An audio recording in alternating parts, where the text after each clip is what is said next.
Hello दोस्तों, welcome to Tiwari study centre Hindi. आज हम क्लास 10th की भूगोल के चैप्टर 2 के बारे में डिस्कस करेंगे। चैप्टर 2 को पढ़ेंगे जो कि वन्य जीव संसाधन, वन एवं वन्य जीव संसाधन के बारे में है। वन एवं वन्य जीव संसाधन के बारे में इसमें हम पढ़ेंगे। तो चलिए हम चैप्टर की शुरुआत करते हैं।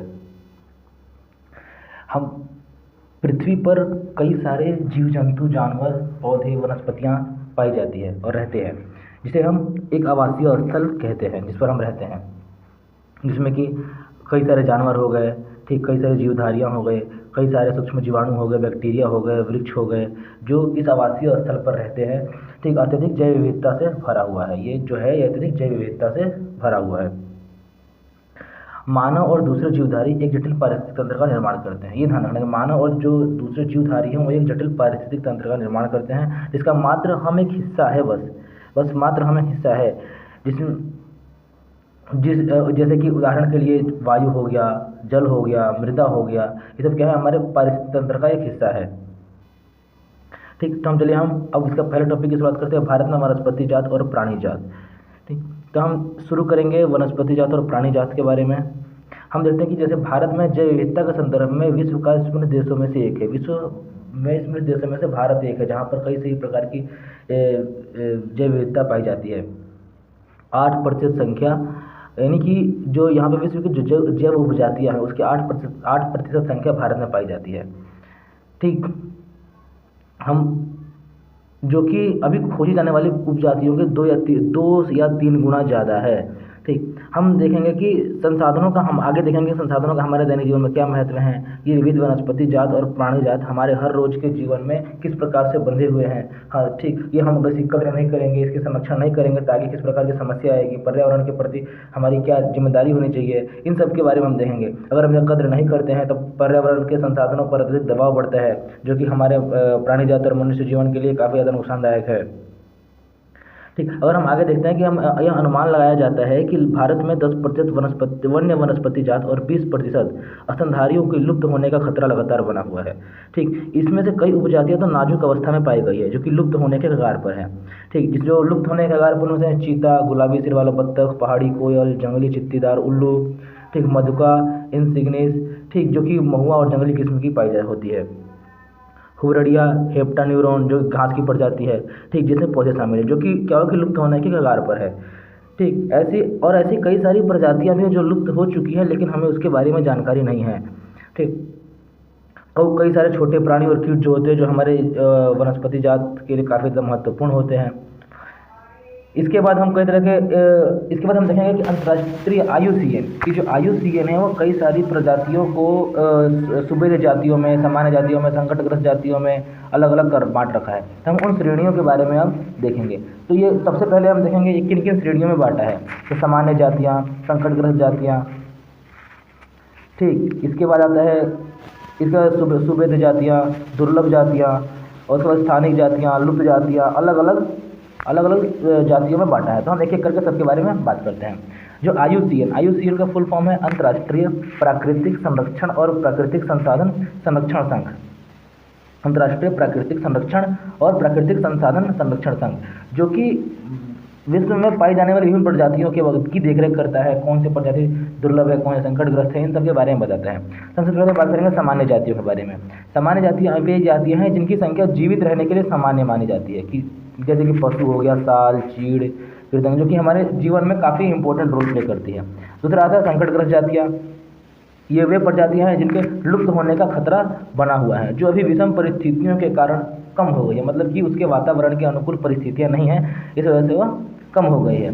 तो यदि यह विषम परिस्थितियाँ जारी रहती है तो आने वाले समय में इनका जीवित रह पाना कठिन हो जाएगा, या हमारे पृथ्वी से इसका लगातार कम होना चालू हो जाएंगे ये। जैसे कि काला हिरण हो गया, मगरमच्छ हो गया, भारतीय जंगली गधा, गेंडा, शेर पूंछ वाला बंदर, संगाई, ये जो है IUCN ने इसे संकटग्रस्त जातियों में रखा है। अभी मैंने बताया आपको संकटग्रस्त जातियाँ क्या होती है, जिनकी भविष्य में खत्म होने का खतरा बना होता है, उनकी संख्या लगातार कम हो रही होती है।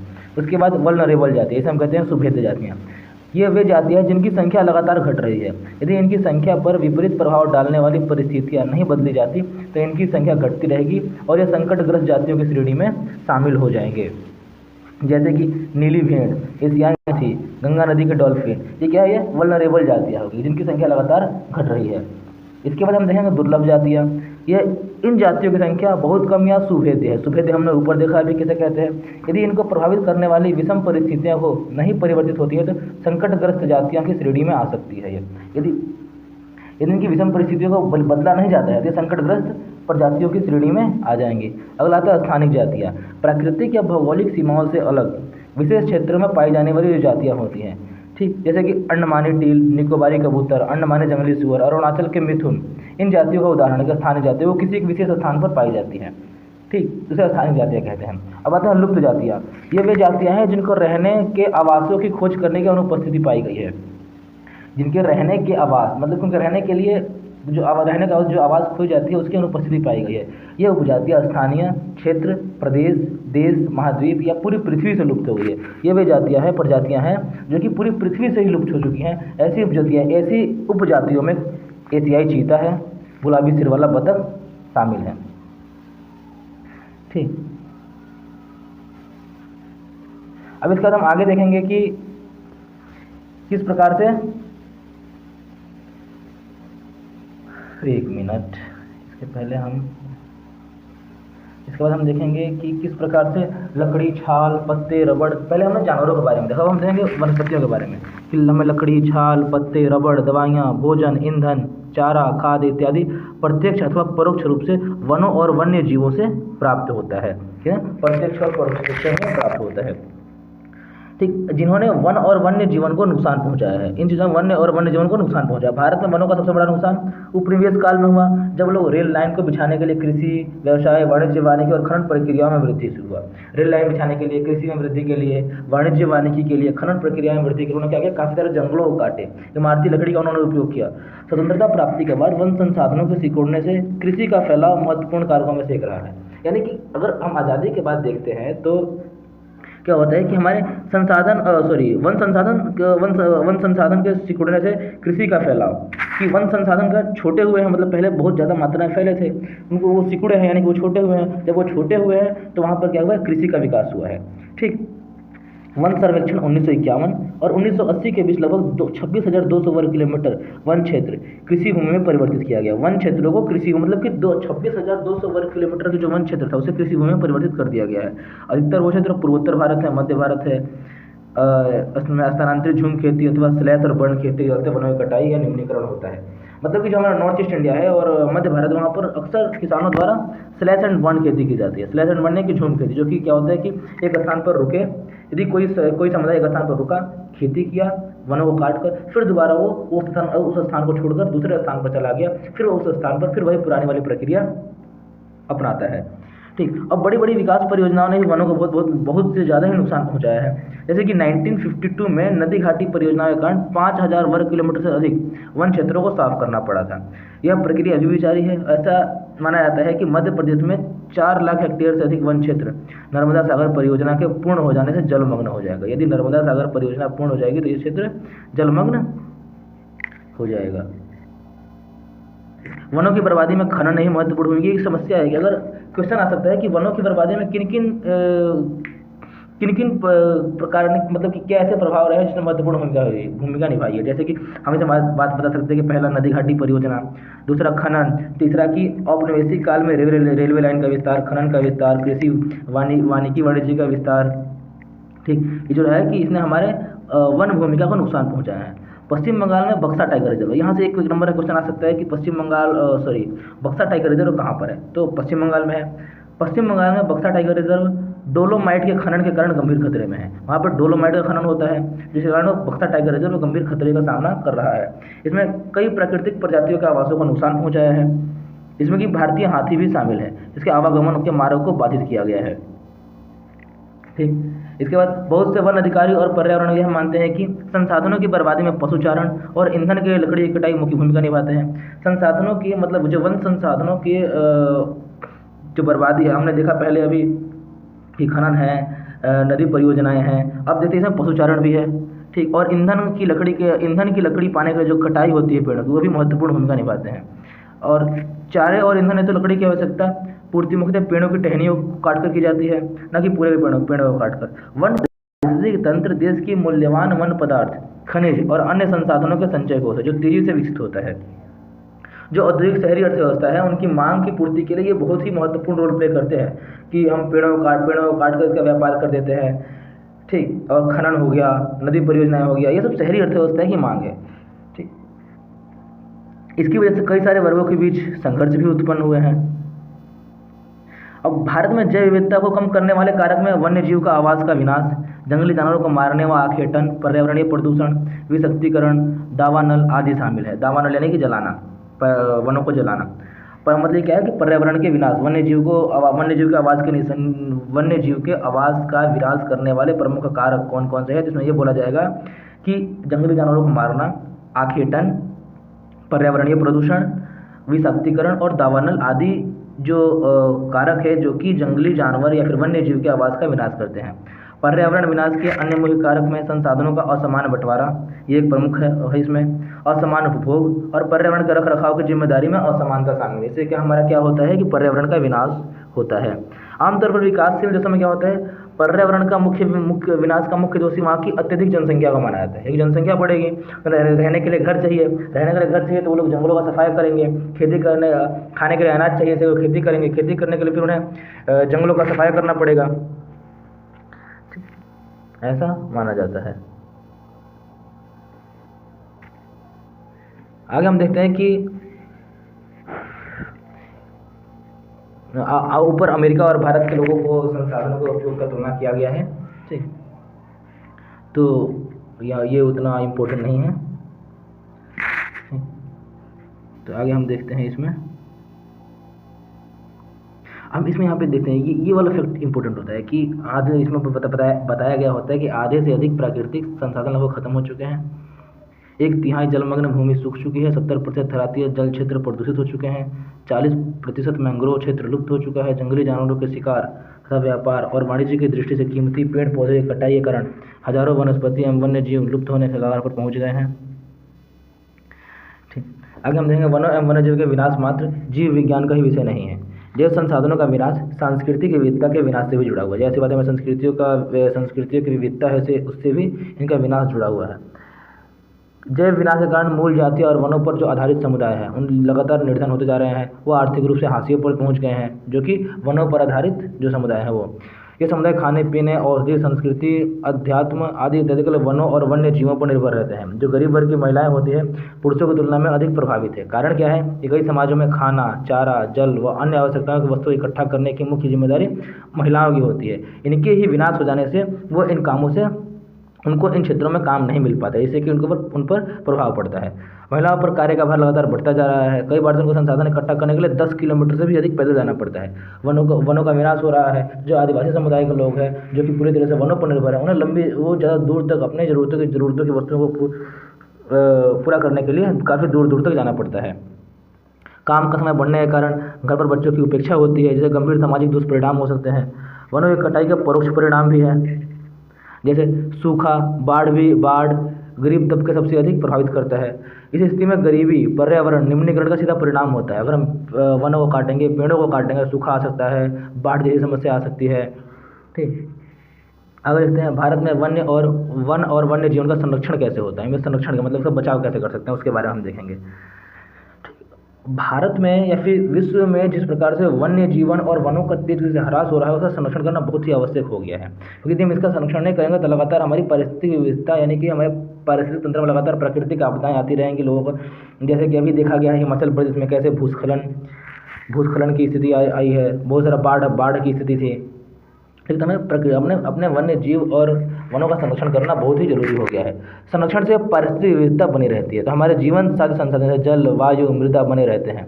यह विभिन्न जातियों में बेहतर जनन के लिए वनस्पति और पशुओं में जीन्स विविधता को भी संरक्षित करती है। उदाहरण के तौर पर हम देखते हैं कि कृषि में अभी भी पारंपरिक फसलों में निर्भर है। कृषि में लोग अभी भी पारंपरिक फसलों पर निर्भर है।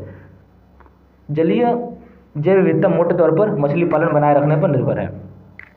1960 और 1970 यानी कि 1960 और 1970 के डिकेड में, इन दशक में पर्यावरण जो संरक्षक थे उसने राष्ट्रीय वन्य जीवन सुरक्षा कार्यक्रम का पुरजोर मांग की। तो उस समय भारत सरकार एक कानून लेकर आई, भारतीय वन्य जीवन संरक्षण अधिनियम 1972।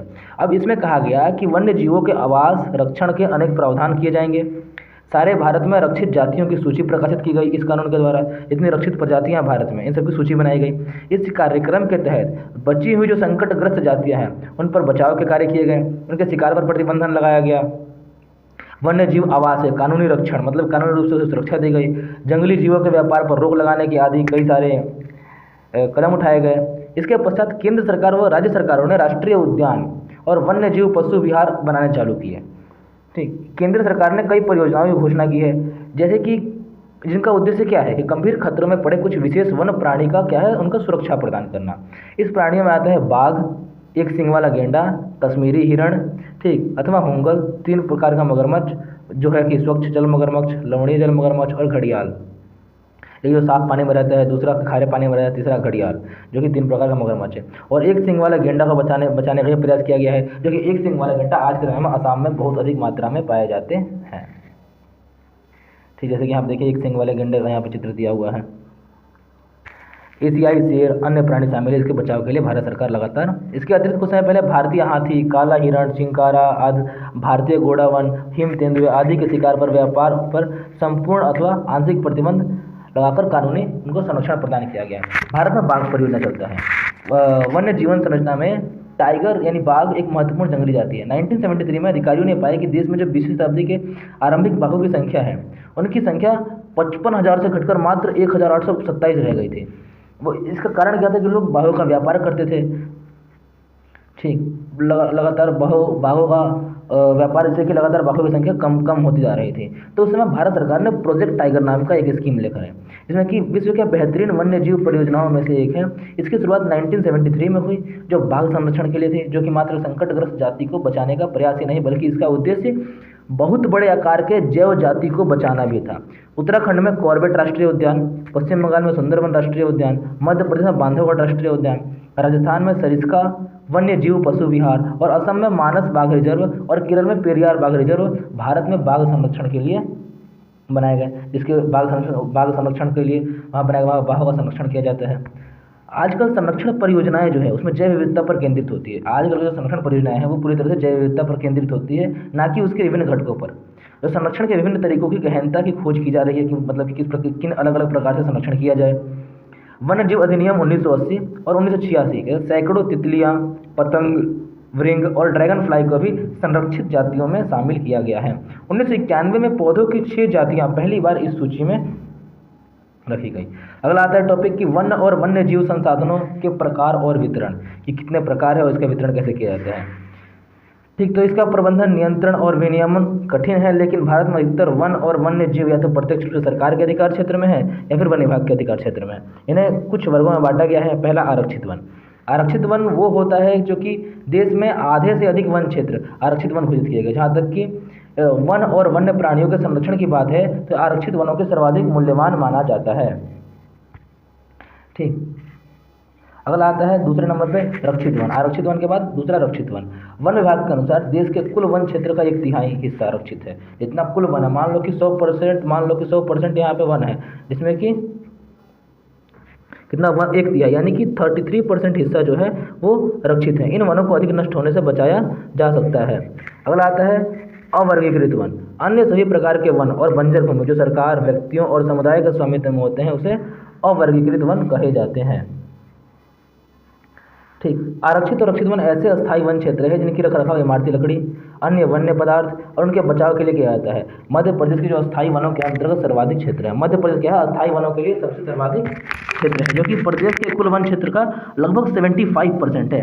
इसके अतिरिक्त जम्मू कश्मीर, आंध्र प्रदेश, उत्तराखंड, केरल, तमिलनाडु, पश्चिम बंगाल, महाराष्ट्र, कुल वनों का भी एक बहुत बड़ा आरक्षित वनों का अनुपात है। यहाँ पर भी बिहार, हरियाणा, पंजाब, हिमाचल प्रदेश ये एरिया है, ये आरक्षित वनों का एक बहुत बड़ा क्षेत्र है। अब आते हैं समुदाय और वन संरक्षण, कि वनों का संरक्षण कैसे किया जा सकता है। पहले हमने वन्य संरक्षण देखा, अब हम देखेंगे वन संरक्षण। वन यानी जंगली जानवर, वन यानी जंगल। ठीक, वन संरक्षण की नीति हमारे इसमें कोई नई बात नहीं है। ठीक, ये आमतौर पर हमारे भारत सरकार या फिर भारत के लोग वनों का संरक्षण करने पे जुटे रहते हैं, क्योंकि दीर्घकाल में इसकी आवश्यकताओं की जरूरत पड़ सकती है। सरिस्का बाघ रिजर्व में राजस्थान के गांवों को लोग वन्य जीव रक्षण अधिनियम के तहत वहाँ खनन कार्य बंद करवाने के लिए संघर्ष है। वहाँ का जो खनन कार्य चल रहा है उसे बंद करवाने के लिए लगातार संघर्ष है और वो खनन कार्य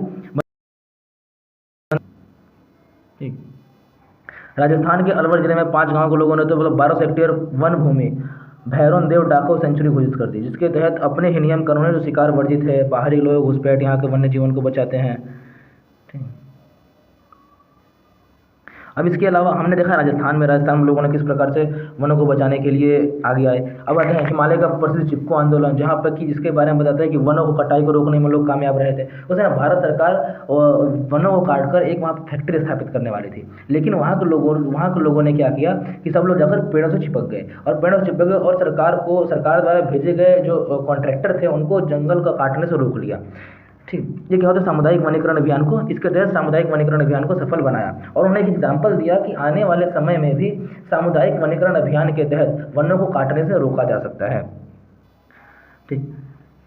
टिहरी में किसानों के बीज बचाव आंदोलन है एक। पहला हमने राजस्थान में देखा कि उन्होंने भैरवन देव डाको सेंचुरी घोषित कर दी। दूसरा हमने देखा कि चिपको आंदोलन। तीसरा हमने देखा टिहरी में किसानों ने बीज बचाव आंदोलन, जैसे कि नौ दाना ने दिखा दिया कि रासायनिक उर्वरकों का प्रयोग किए बिना भी अलग अलग प्रकार के फसल उत्पादन किया जा सकता है।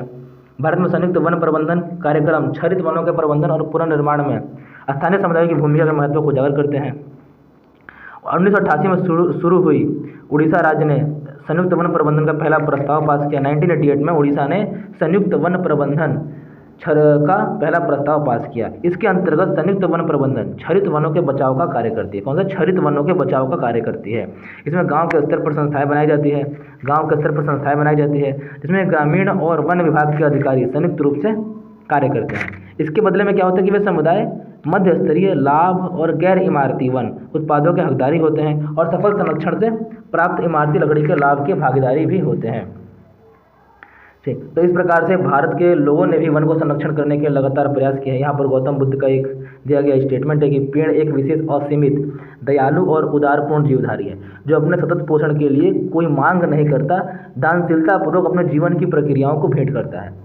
यह सभी की रक्षा करता है और स्वयं पर कुल्हाड़ी चलाने वालों को विनाशक को भी छाया प्रदान करता है। मतलब कि उन्होंने बता रखा है कि पेड़ कैसे हमारे लिए इम्पोर्टेंट है कि यदि कोई लकड़हारा पेड़ों को काटता भी है तो वो पेड़ उस लकड़हारे को भी छाया प्रदान करता है।